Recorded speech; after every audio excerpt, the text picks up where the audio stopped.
Adventures of the Falcon, starring Les Damon.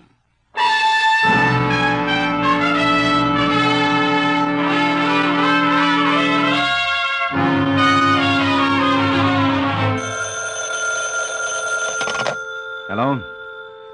Yes, this is the Falcon speaking. Oh, Rita. I'm glad you called, Angel, but we'll have to make it another time. A man has disappeared with some of his company's money. His employers can't wait to find out what's become of him. In fact, it looks like the suspense may kill them.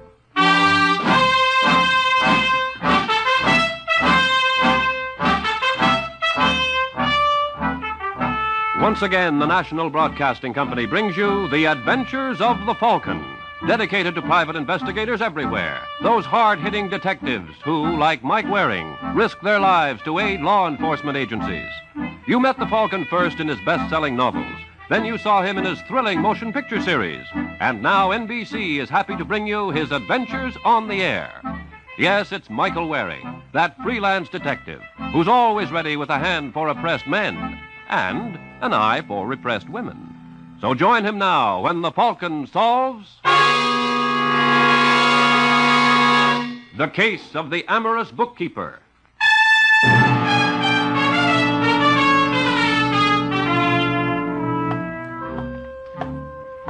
It's late Sunday night in New York, and Lucille Landis is worried. Lucille is the tall, willowy brunette who is gliding down the hall of the third floor in the Tremont building. She stops at the door of the Style Center Dress Company, pauses briefly with her hand on the knob, then shrugs daintily and opens the door. Her partner, large, paunchy Barney Murdoch, looks up from the books on the desk in front of him as she enters. Ah, at last. Come in, come in. All right, Barney. Now, what is it? You were so excited on the phone. Come here. Sit down. Well? I've been suspicious for some time. Didn't say anything because I didn't want to alarm you if I was wrong. Unfortunately, I am not. Well, for heaven's sake, will you tell me what it's all about? Must be pretty important to get you to the office on Sunday and then have you send for me. Yes, it's pretty important. I've had an accountant down here all day. What do you think? Something wrong with the books? Hard to believe. Finch has been with us for, almost from the beginning, and he's such a mild little guy. What's wrong? Has he made a mistake? Mistake? Yeah, quite a mistake to think he could get away with it. He's been taking us, Lucille, for the last 6 months. Are you sure? Oh, I can't believe it. It's all here, black and white. How much? Nearly $30,000. Oh, no, that's impossible. $30,000 in 6 months. I thought our profit was off for the volume we were doing, but I couldn't find anything. So I've had an expert go over it. He's found where Finch has been juggling. Well, what do we do? What can we do? Have the police here when Finch comes to work tomorrow. I hope he hasn't spent it all. Yes, I suppose so. Oh, poor little feller. But if he's a thief... For $30,000, we can waive sympathy. Well, now, come on, let me show you. That's why I asked you down. I want you to see what the accountant pointed out so you'll understand. Well, you know I can't make heads or tails out of figures. I leave all that part of the business to you. If you say Finch has been robbing us, well, that's it. You ought to take more of an interest. Well, I do in designing and production. But believe me, Barney, when it comes to bookkeeping, I don't know a debit from a ledger. All right, Lucille, if that's the way you want it. That's the way. Now, let's call the police, shall we?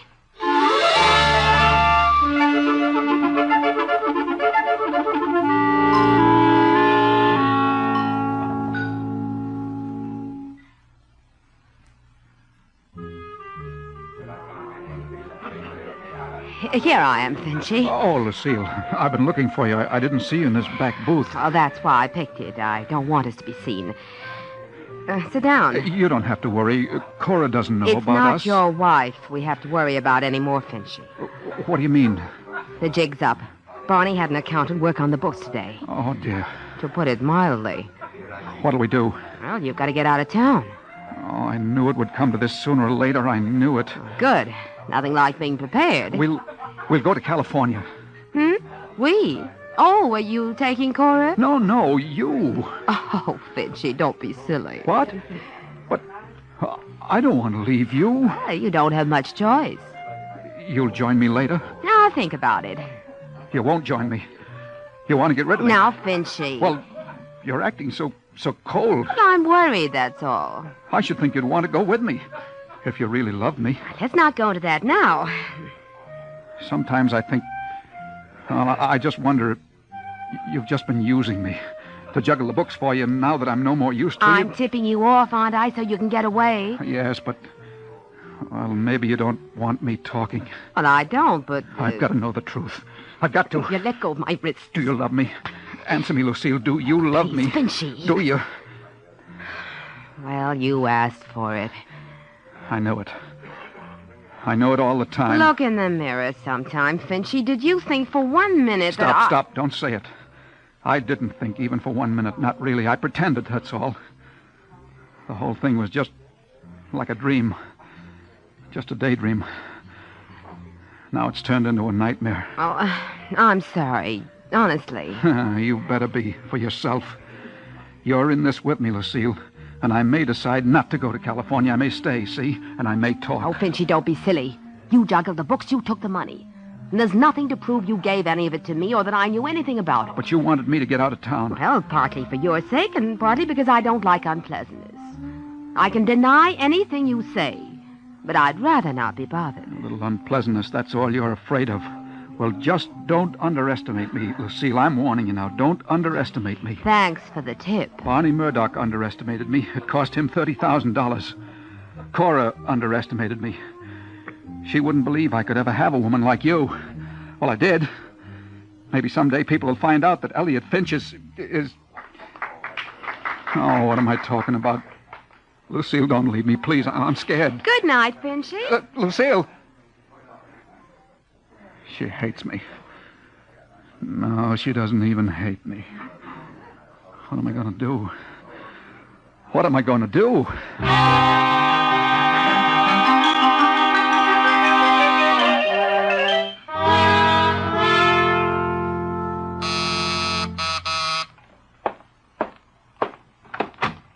Yes? Michael Waring? That's right. My name's Barney Murdoch, Style Center Dress Company. Want to hire you. Oh, I never was much good on hemstitching. All right, you've had your joke. Now may I come in? Yeah, sure. Thanks. They call you the Falcon, some such falderall, don't they? Oh, I've been called every kind of falderall in the book. Well, I'm not much for fancy names, but I understand you're sharp. Can deliver the goods. That's what I want. Oh, just what goods do you have in mind? I want you to find a man for me. What man? Name's Elliot Finch, bookkeeper. Worked for us until today. Didn't show up for work this morning, and his wife doesn't know where he is. Well, how much did he get away with? How'd you know about that? Well, when the bookkeeper disappears and his boss rushes frantically to a detective... Good. You're on the ball. 30,000, Waring. 30,000 nice, round simoleons. Well, to coin a couple of cliches, Finch certainly believed in making hay. And, brother, that ain't hay. What's in it for me? Your fee is... $50 a day in expenses. I'll give you $500. If the job's done in less than 10 days, keep the change. Well, fair enough. Tell me something, Murdoch. When did you discover Finch's defalcation? Yesterday. And today, Finch disappears. Yeah, I've been wondering about that. Don't see how he knew we'd found out about him. Well, who did know, besides yourself? Just the accountant I had work on the books. And my partner, Lucy Landis. But surely neither of them... You trust them implicitly? Of course. Mm-hmm. As much as you trusted Finch until this happened? What are you trying to suggest? Oh, just thinking out loud. And in my business, you don't get very far if your thoughts are all sweetness and light. Very good, Waring. Suspicious of everyone. Probably just as well. Although I don't think...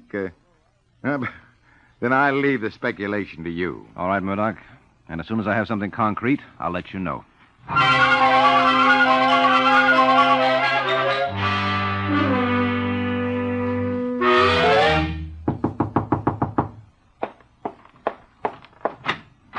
What is it? Are you Mrs. Finch? Yes. My name's Michael Waring. I'm looking for your husband. He isn't here. I know that. How do you know? What do you want with him? Are you from Style Center? In a way. Get out of here. Go on back to Mr. Murdoch. Tell him all he's lost is $30,000. I've lost a husband. Well, perhaps I can help. Help! Elliot's gone. Run away. And he's not too well, Mr... What did you say your name was? Waring. I'm telling you this. Jail would kill him. He's never been strong. But he was a good husband and a good employee. for 25 years, and then... Well, we all make mistakes. Temptation. Yes, I know how you feel, Mrs. Finch, but... Oh, no, you don't. You wouldn't be here. Trying to find him so you can take him to jail, so you can kill him. All right, Mrs. Finch. What was that? What? A door closed in the back of the apartment. I didn't hear anything. Maybe the wind. Maybe your husband. No, he isn't here. How do you know? Maybe he just came in the back. He didn't. He wouldn't. Come on, let's go see. No, Elliot. Elliot, if you're here, get out. There's somebody here looking for you. It's all right, Cora. Elliot, he wants to take you to jail. He's not going to take me to jail. But where did you get that gun? I found it. Now, look, Finch. Please, I don't want to listen to any lectures. I took the money, I admit it. I can't pay it back either. But I'm not going to jail. I'm sorry about this, Cora, but you know the whole story. You know there's nothing I can do. So this is all that's left. Goodbye, Cora. Finch, wait.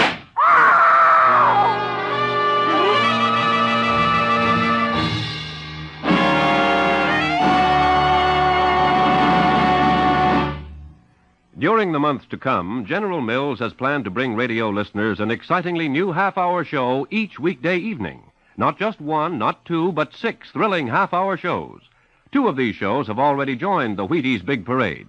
On Mondays, Night Beat brings you tales of newspaper columnist Randy Stone, who hacks stories out of the shadows to make good reading in the morning papers. Join us here tomorrow for Night Beat. And then on Wednesday, you can follow the fast-moving adventures of Brian Dunleavy on A Dangerous Assignment. More to come in the Wheaties Big Parade of NBC shows will be a frolicking series starring Penny Singleton and a comedy detective series with a feminine punch starring Sarah Berner. Dimension X, NBC's exciting science fiction series, will also join the big parade, along with true stories of North America's oldest law enforcement body, the Texas Rangers. You'll hear all of them in the Wheaties Big Parade of NBC shows.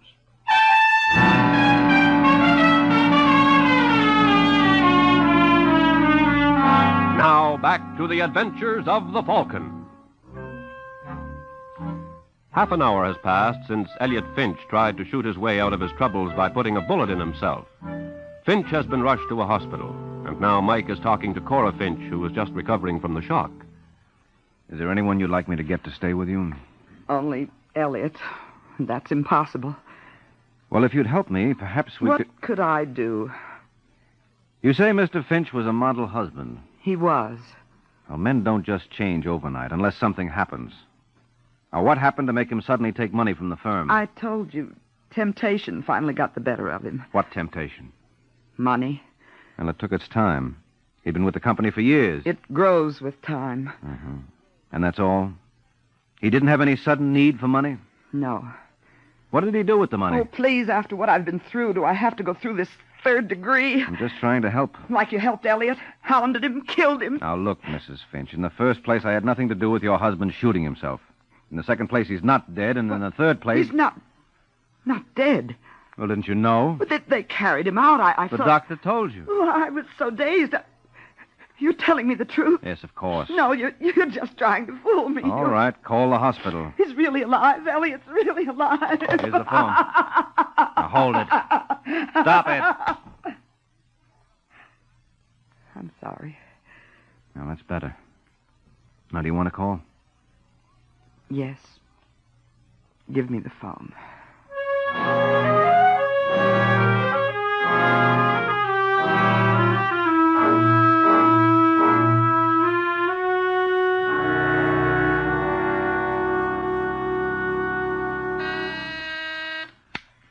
Yes? Mr. Waring is here, Mr. Murdoch. All right, send him in. Already. Oh, Waring, come in. Come in. Any news?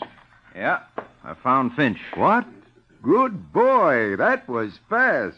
Well, I love to take bows, Murdoch, but I'm afraid I don't rate one on this. He walked in on me, that's all. Walked in on you? Where? At his home.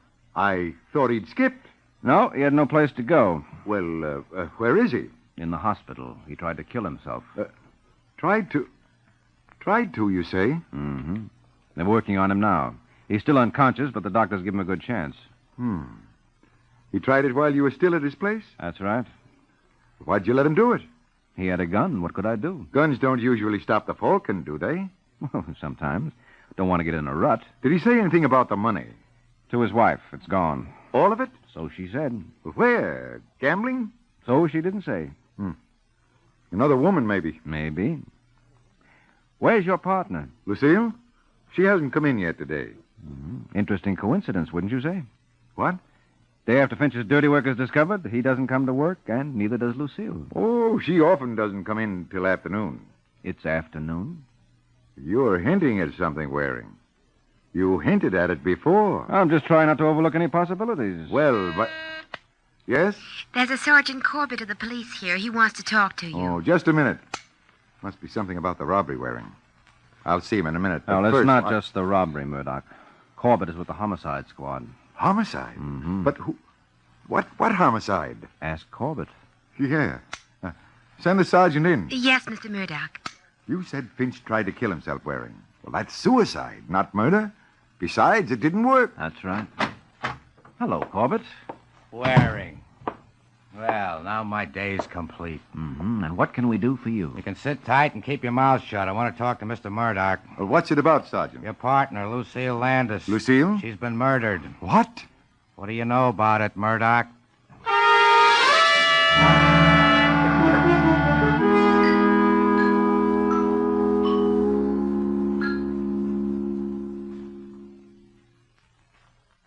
I guess that's about all I can tell you, Sergeant. All right, Murdoch, stick around. We may want to talk to you again. Sure thing.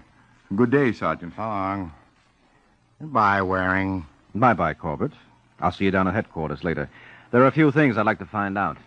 And you think we can help you? You flatter the department, Waring. I thought you're the guy who likes to tell us, not ask us. Oh, you're all right for routine, Corbett. If it's simple. He expects us to give him what we got after that. You will, Corbett, in spite of yourself. Your irresistible charm, no doubt. Why, Corbett, you do care. I've got work to do. All right, Waring. Your friend, the sergeant's gone. You can stop being cute. I want results, and I want them fast. What results? Proof that Finch killed Lucille. And if he didn't? He did. Must have. She got him to jockey the books. Did she? Look, it's your idea. You've been hinting at it right along. Yeah. Tell me something, Murdoch. What? Just when did you catch on to my hint? Now, wait a minute, Waring. I don't like that kind of a question. You're supposed to be working for me. Well, why so touchy, Murdoch? All I said... I know what you said. Now listen to me. I hired you to find Finch. You did. Okay. Now I'm hiring you to prove he killed Lucille. For an additional $1,000. Do you want the job or don't you? Well, why are you so anxious to pin this on Finch? Because he killed Lucille. Well, if she was double-crossing you... Get out of here, Waring. I'll get somebody who can take orders. No, not so fast, Murdoch. A job's a job, and money's money. You want me to nail Finch? Okay, I'll nail him. I just wondered why you're so anxious. Because he's guilty. Oh. All right, if you say so. Well, if you don't think no, so... I do. All right, then. After all, Murdoch, the customer's always right. What more proof do I need?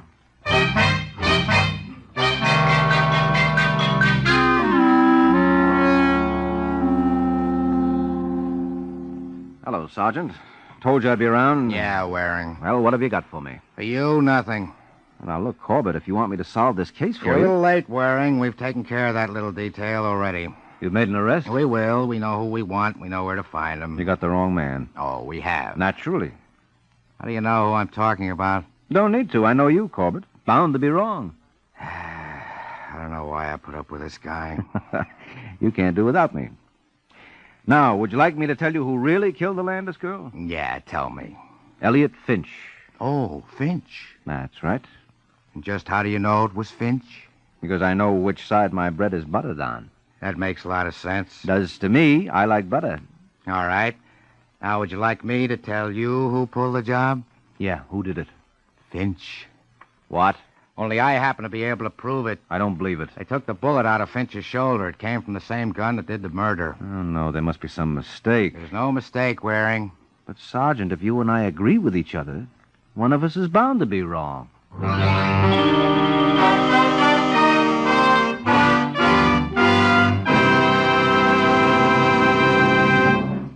Next Sunday, along with the high-spirited adventures of the Falcon, include two new dramatic Sunday mysteries. From the celebrated Office of Strategic Services, NBC presents fully authenticated stories of the OSS in action during World War II, Cloak and Dagger, presents actual cases adapted from the famous book of the same name. Another of the startling new NBC presentations is The Big Guy. He's Joshua Sharp, who supports two wonderful children while working as a keen, quick-witted detective. To his two children, he's Joshua Sharp, the fabulous hero, giant among giants. He's the big guy. Next Sunday, along with the adventures of the Falcon, make a date to hear fully authenticated stories on Cloak and Dagger and a new and different kind of detective, Joshua Sharp, the big guy.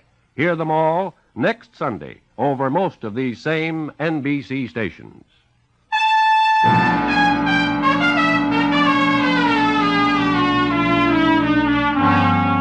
Now back to the adventures of the Falcon. It's 20 minutes since Mike Waring and Sergeant Corbett startled each other by seeing eye to eye on a case. Now they're at the hospital to see Elliot Finch. They find Mrs. Finch in the waiting room. Hello, Mrs. Finch. How's your husband? He's regained consciousness, but I haven't been able to talk to him yet. They're giving him a transfusion, and then they say I can go in again. Not until I do. Well, who are you? Oh, excuse me. Mrs. Finch, this is Sergeant Corbett of the police. I might have known. Can't they give him any rest even now? I'm sorry, Mrs. Finch. I'll bet you are. I can see it written all over you. Why do they always have to have families? You stay here with her, Waring. I'm going inside. But, Sergeant, You better do as he says, Mrs. Finch. I don't know why you all have to pick on Elliot anyway. He doesn't have the money. He only took it because that woman made him. She's the one who has it. Lucille Landis? Yes. If you want the money, ask her. We'd like to, but there's one catch. Well, what's that? She's dead. How did that happen? Somebody killed her. But what I'd like to know, Mrs. Finch, since you know about your husband and Miss Landis, how come you didn't tell me about her before? Because I didn't want to. I don't have to account to you. No, but you did account to me. Everything except that you knew about Miss Landis. Why do you make so much of that? Because you must have had some reason for holding back. I'm not holding back. I've just told you about her. Yeah, I know. That's what puzzles me. It must be awful. What? Your kind of work makes you suspicious of everybody and everything. Mm-hmm.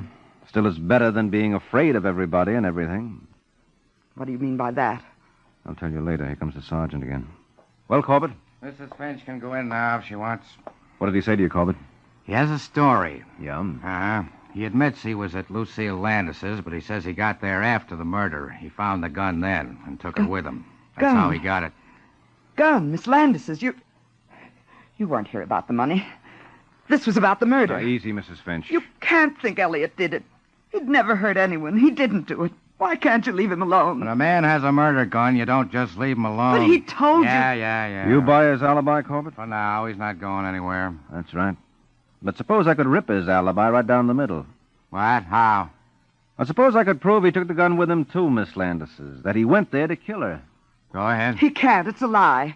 Mrs. Finch told me her husband admitted taking the money, but she tried to conceal his connection with Miss Landis. Now, why? I told you. Was it because she knew what was going to happen, and she wanted to protect Finch? No. Couldn't she have seen him take the gun? That would frighten her into trying to hide his affair with Miss Landis. No, you must believe me. I wouldn't shield Elliot. Not if he were a murderer. Well, you tried to protect him when you knew he was a thief. I didn't. You didn't want him jailed for it. You seemed to think it was all right for him to take the money. You said he was just yielding to temptation. Your only criticism was of the police and me for wanting to catch him. Well, what could I do? He's my husband. I love him. Naturally, I don't want to see him go to jail. Nice code of ethics. Anything he does is okay, as long as he's your husband. Embezzlement, murder. You don't understand. No, the trouble is, I do. Corbett, I think you have a case. You can make an arrest. No. Elliot didn't kill that woman, I tell you. He didn't. Now, we'll see. But he's sick. This might kill him. Let him alone till he's stronger. Then you'll see. He'll be able to prove You mean that... there'll be time to think up another alibi? It's no use, Mrs. Finch. Why do you have to be so hard, so unfeeling? I know. It's another side of that rotten work I'm in. Well, Corbett? Okay. No, please. If nothing else will stop you, I'll confess. I killed her. I did it. She's sure determined to protect that guy. Yeah, only she happens to be telling the truth. Huh? But you said... I didn't say anything. I simply asked some hypothetical questions. But now I am saying Mrs. Finch killed Miss Landis, Corbett. You said before I could arrest Finch for the murder. No. I said you could make an arrest. You can. So what are you waiting for?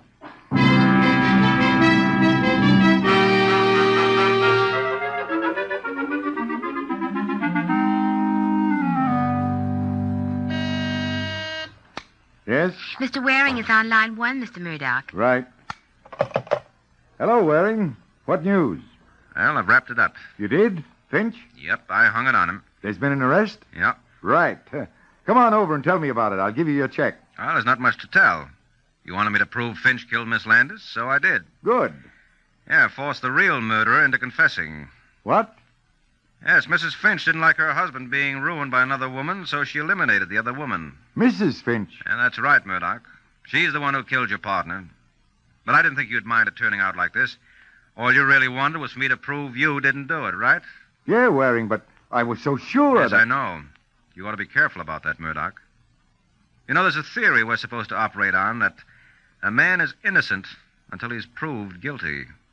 Not a bad idea. I'll see you around.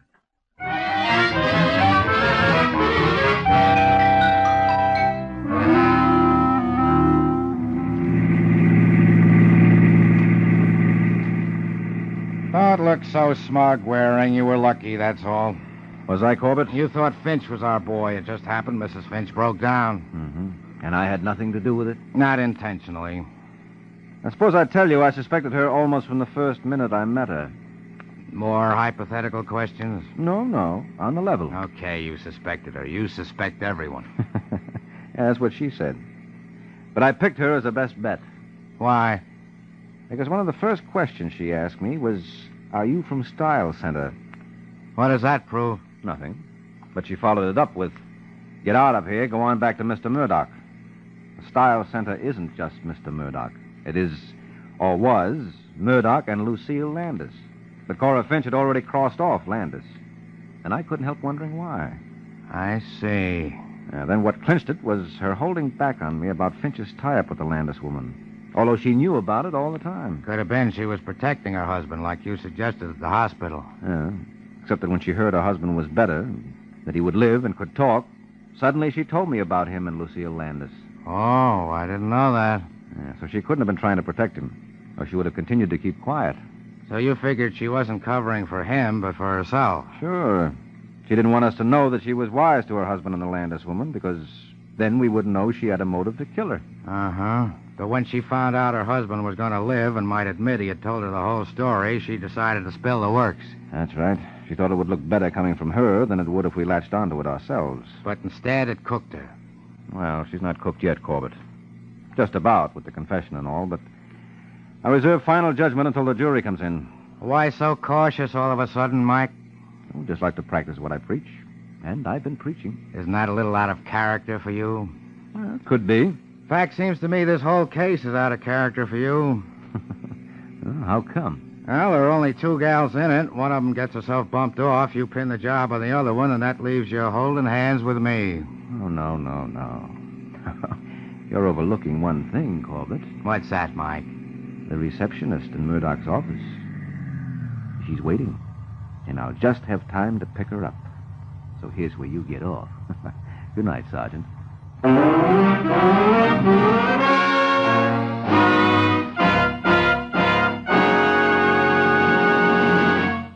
The Case of the Frozen Lettuce.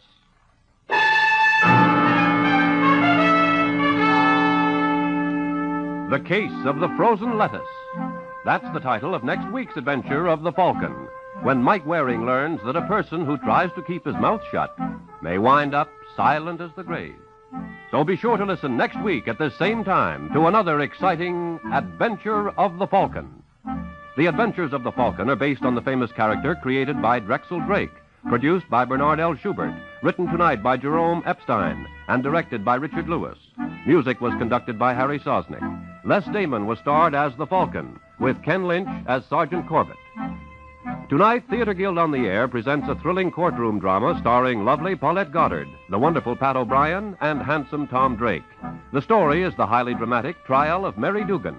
Hear all three top stars in The Trial of Mary Dugan, later on Theater Guild on the Air. This program came from New York. Peter Roberts speaking. Stay tuned for Phil Harris, then Sam Spade on NBC.